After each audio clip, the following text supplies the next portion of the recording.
Mouse must have jumped up here on the table and clipped off this butternut squash. I think I should plant these pretty soon.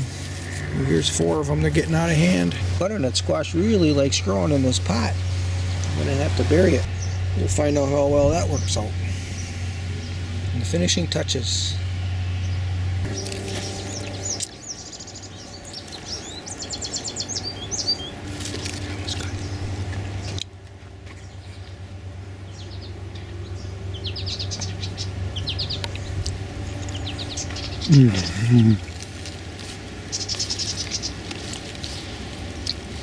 Boy, that one's really close. I think it's close enough.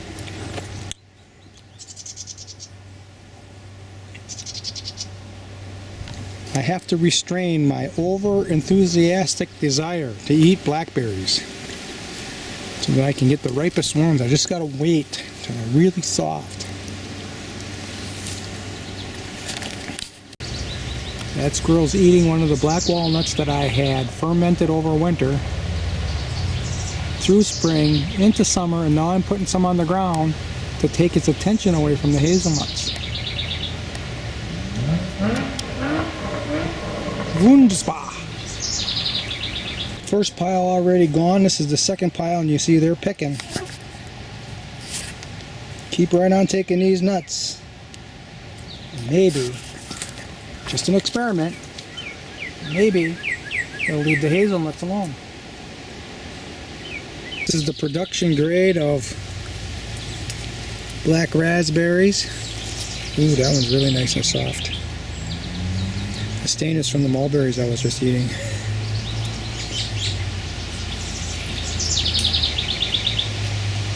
I had to get my face right down in here to pick these black raspberries that were here, and then I seen this. I saw it. Glory. That is my first mayapple. There might be some more in there. Just the berries.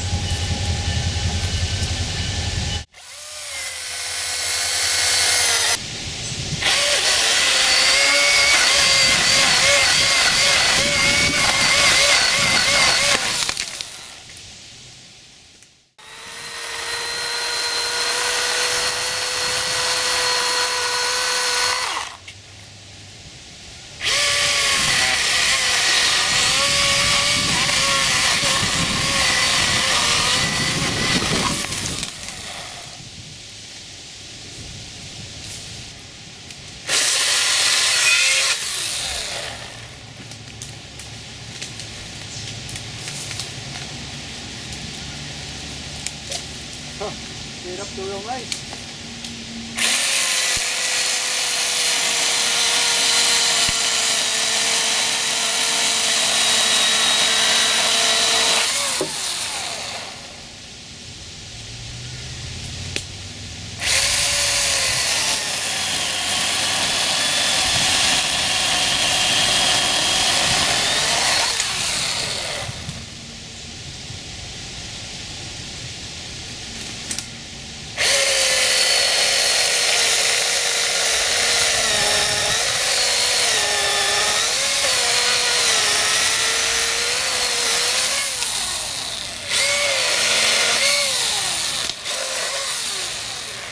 I cut these slots while it was still hanging up there, and now I saved myself a little bit of having to wrestle it on the ground to finish the cut.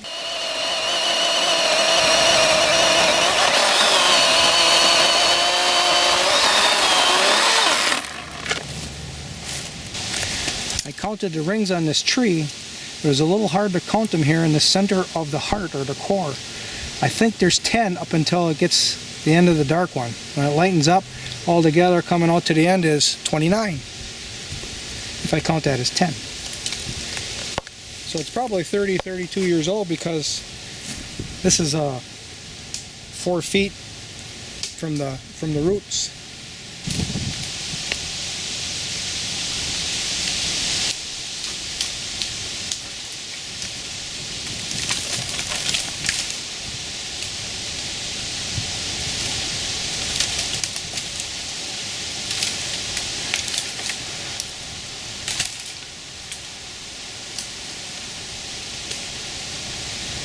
I've learned as an impetuous young man that if I continue to cut until I'm exhausted, then I begin to become careless with that blade as that chain is rotating around at high speed. One time I just touched my thigh, just touched it, and I had a little bit of blood coming out, but I didn't get in. And that's when I learned, only cut trees when I'm fresh. So even though I feel pretty good right now, good thing the battery ran out. We'll try again in the next couple days. I still think it was the most dangerous of all the cuts. Didn't turn out to be too bad.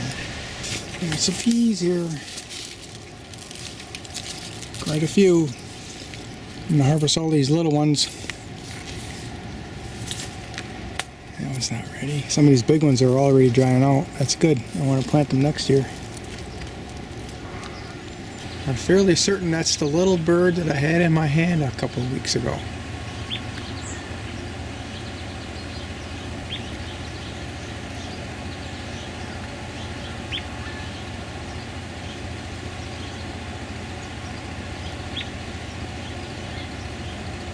Already knows that I don't want to kill and eat them.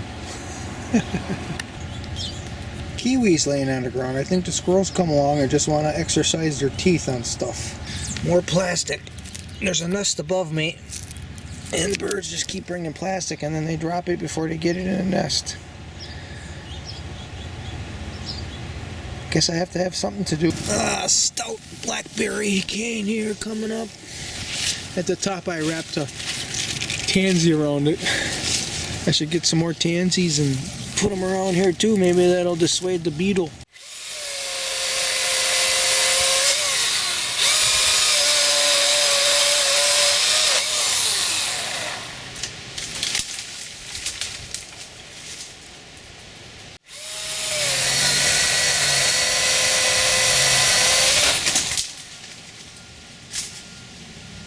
I already see that the black walnut is starting to bounce back.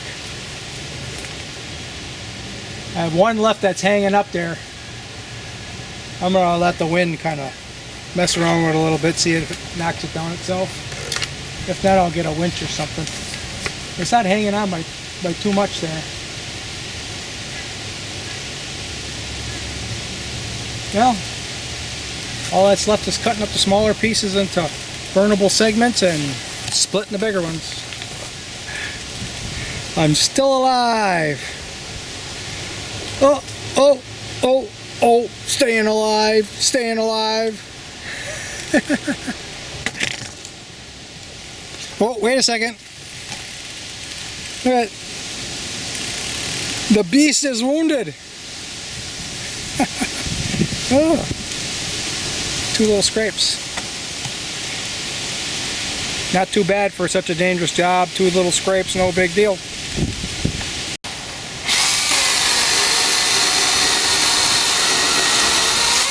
This battery is out too, so that's it. I decided to keep going until this battery is gone. And I see the battery's almost gone on the camera too. I wasn't worried about it being dangerous at all. No, not even for a second. Who, me?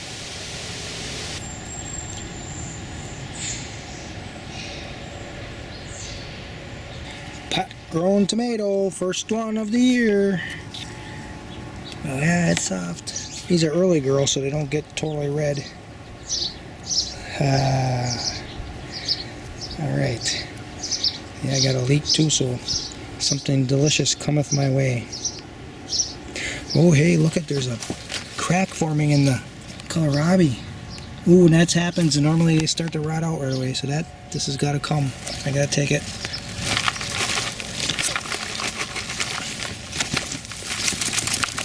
Too much rain.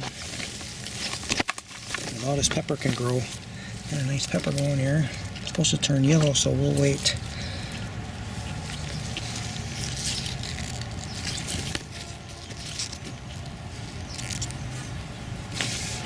I planted a potato slip that I rooted in here, so that'll kind of take its place. Oh, here's another one here too. Now that'll get some nice sun. Look at that, hey.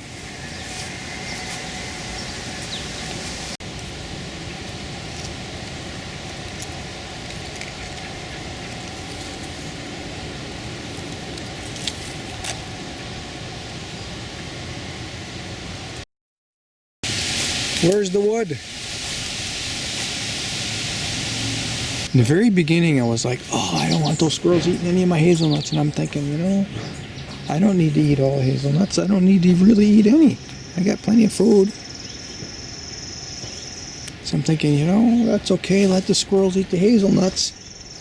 Maybe someday food will become a little more scarce and I can eat the squirrels. Fermented black walnuts on the ground, and you see they ate all these already. And I think that has definitely slowed them down from eating the hazelnuts. They sit there and they chew on those shells of those black walnuts forever. So I have to get some more black walnuts out of that barrel. Dump them down here.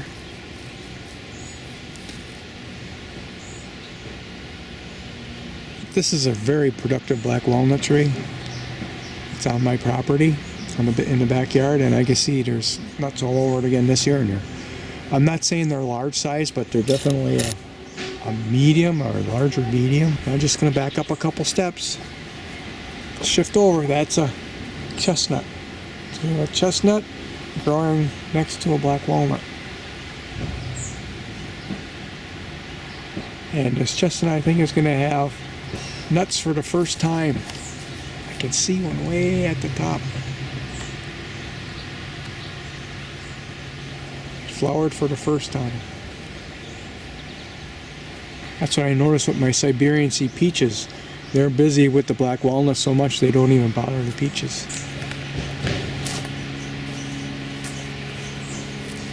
I sent $50 to PINA, Permaculture Institute of North America, so that I could watch videos of the old line teachers, the ones that actually met with them. Knew Bill Mollison and, you know, that all that crew. And I've been learning about what services it offers, and I'm starting to like it a little bit. But the question is, are they going to like me after a while? My middle name is Content. But I don't want to start another business, and that's mostly, it's about business related activities of permaculture designers and practitioners and teachers. But maybe this winter I'll take a few courses, and it's assuming they don't kick me off of that site.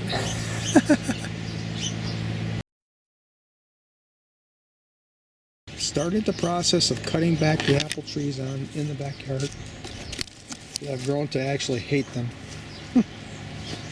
I cut that one off right there, and that birdhouse is full of bumblebees. Sent me scurrying. And I don't really want to disturb them to show them to you, so you'll have to trust me. This apple tree is one of them slated to go. Well, I'm going to cut them all back. I'm going to pollard them all. I don't want any apples growing in this property next year. I'm thinking I'm going to break the pest cycle. Oh, geez, I forgot about that cherry in there. That's a sweet cherry growing in that dense thicket of a food forest. In the foreground is a house sparrow, and that just flew away. And in the background are house finches. Design flaw. As the kiwi vines get heavier, they droop and get in the way of the access path. Of course, that's a pretty good problem to have. Man, this thing is just loaded. The vine that's on the trellis by the garage has so many kiwis on it, broke the trellis. Ooh, I got some stuff on that lens.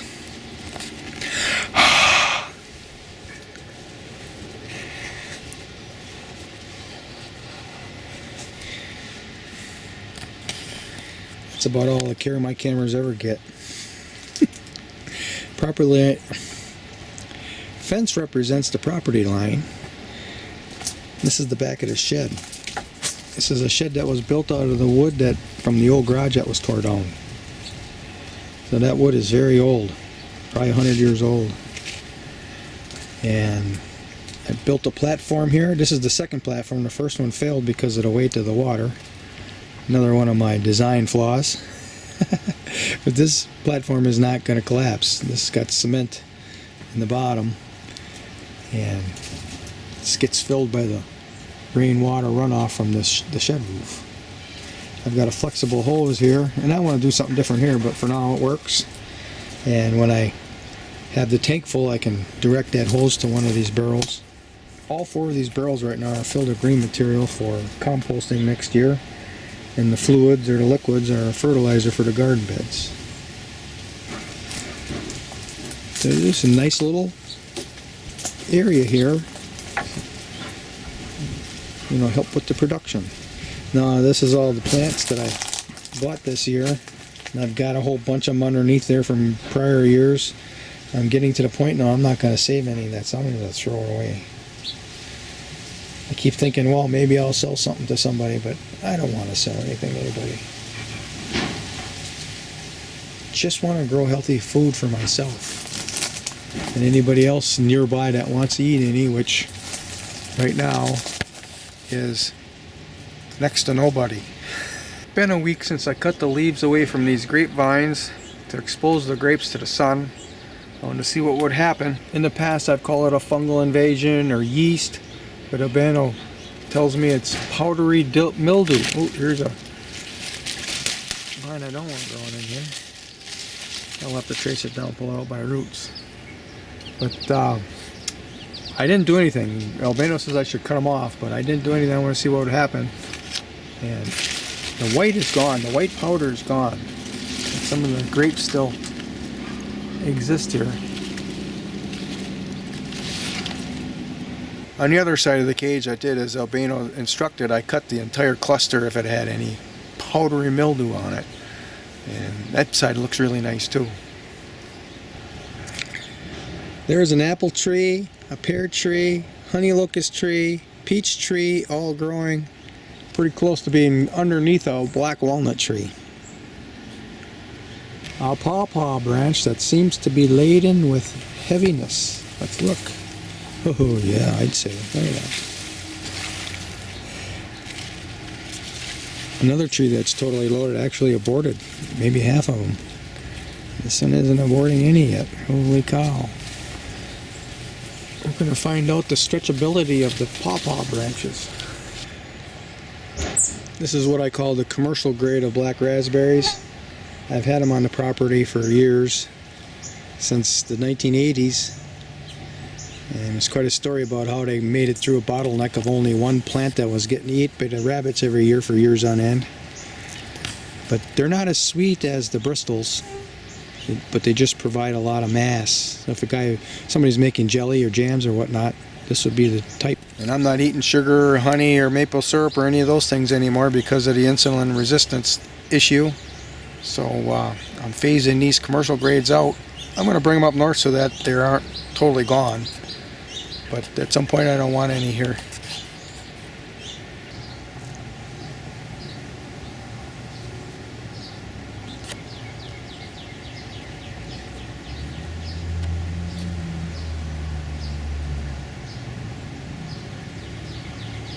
She's laying eggs on the tomato leaves too. I just seen her lay one right here. Right there.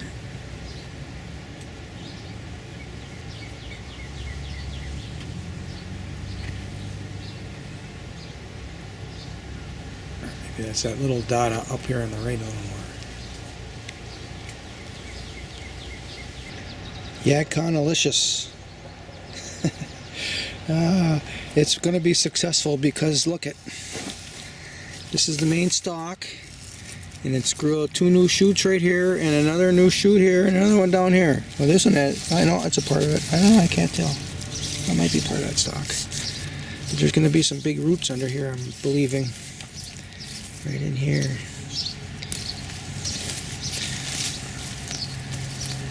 I'm going to have to watch it for it to start lifting. The one next door is doing just as well. This one actually had some nodules in the ground yet, but I don't see any of them sprouting anything new, but it's got new shoots coming off of the main branch. It's all new growth coming all the way up to here.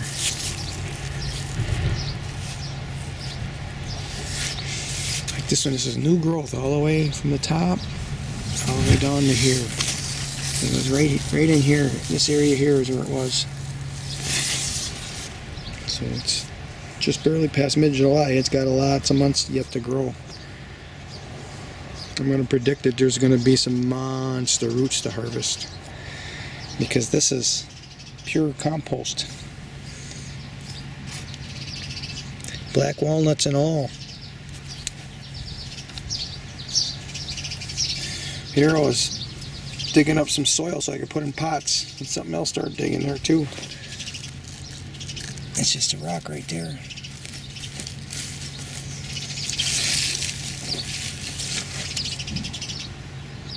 The potato that came up on its own, existing here in the shade. That's a vine. We don't like vines. Not that kind anyways. I planted a little segment of almond mushroom in here. Nothing. Tomato branch prunings. I've showed a lot of videos over the past years on this tomato fence. I grow cherry tomatoes on it primarily for wintertime eating, and I just prune the heck out of it like I am prone to do every year. I believe that as I prune off the lower branches, the plants really send energy to this top to grow up. Well, not that one in particular, but I even cut off all the suckers. Here I missed a couple because I want it to grow up away from the soil. And as I'm cutting these branches away, I'm also exposing the tomatoes to the sun.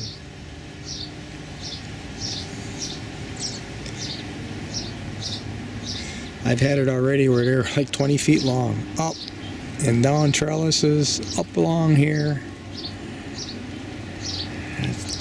Got some really healthy plants growing again this year, so I think it will happen again. You can see I let a couple of suckers grow here. Right here I let a sucker grow. So this root system is supporting two main branches, as well as this one right here.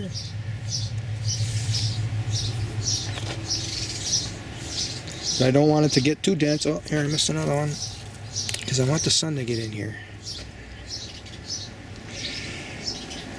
Then at the end of the ordeal, you know, way in September, October, then I let everything go crazy. Maybe in a week you'll be eating Cherokee Purple. And over here, just as delicious are the black crims. Ooh, look at it. There's blackberries at. See the. Oh, look at that! I'm not getting them fast enough. I didn't even notice. Could be the birds are picking them off. There's a worm on it. That's not a worm, that's one of those centipedes. Well, they gotta eat too.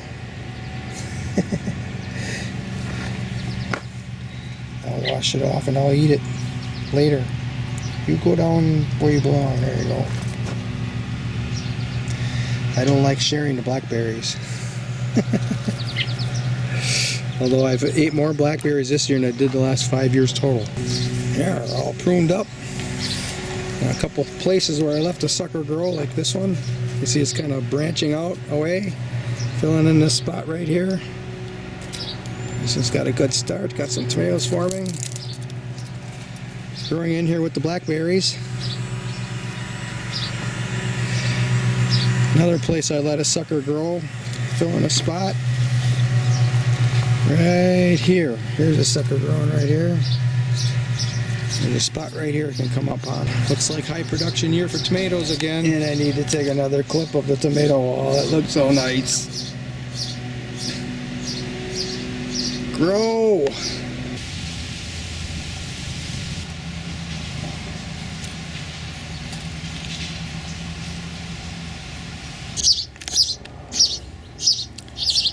He's pretty skinny.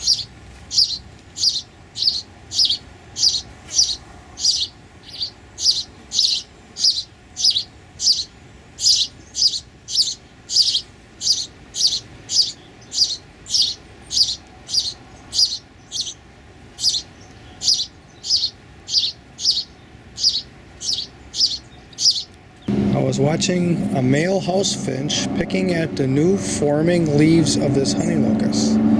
Like picking and eating some more. Then along come one of its nestlings and watches them and starts doing the same. He was training her. Then all of a sudden there was 5 nestlings watching. Some aircraft thing is going on again.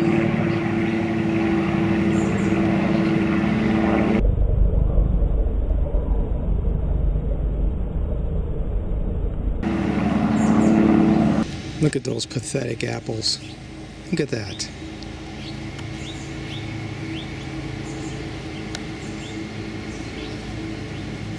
Apples are the bane of evil. More blackberries. I've eaten enough. I'm going to freeze some for the winter. They're robbing my hazelnuts. He's not even afraid of me. Probably thinks I'm his pet. Ah, a bird must have grabbed this blackberry and then dropped it. I was just out here. They want to eat it. Oops. Honey locust ferment from 2023. You can see the leaves right here. Such dark green richness.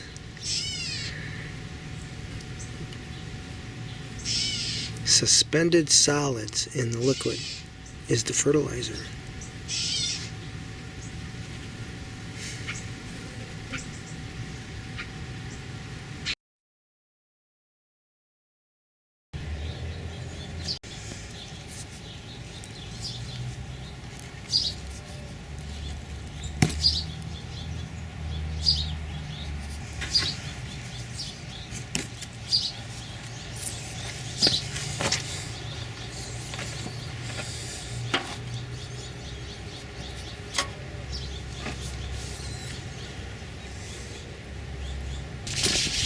There are thieves.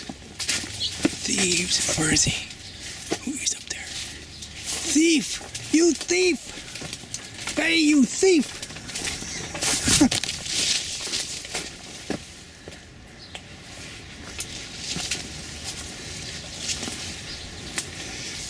I can chase them 25 times a day and they still come back. I will stand here and admire this little bowl with blackberries. You see the bigger ones on the bottom and black raspberries on the top. It's so nice to see a bowl full of berries.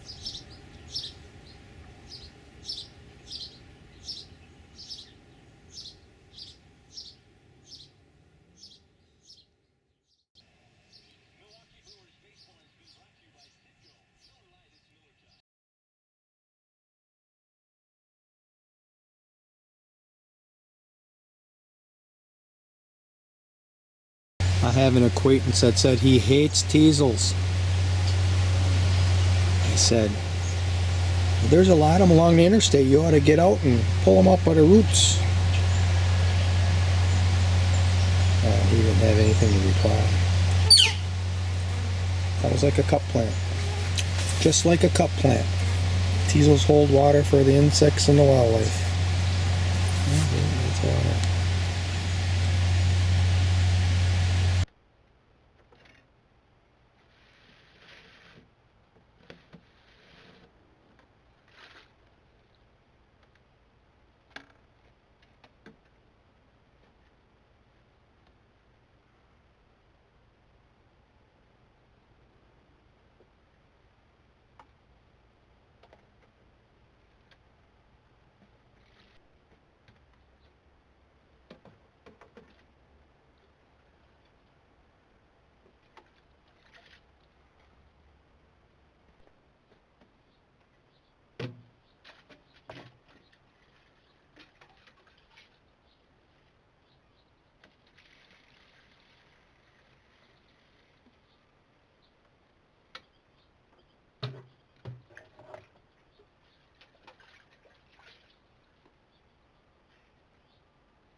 New Bill Mollison.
need some water.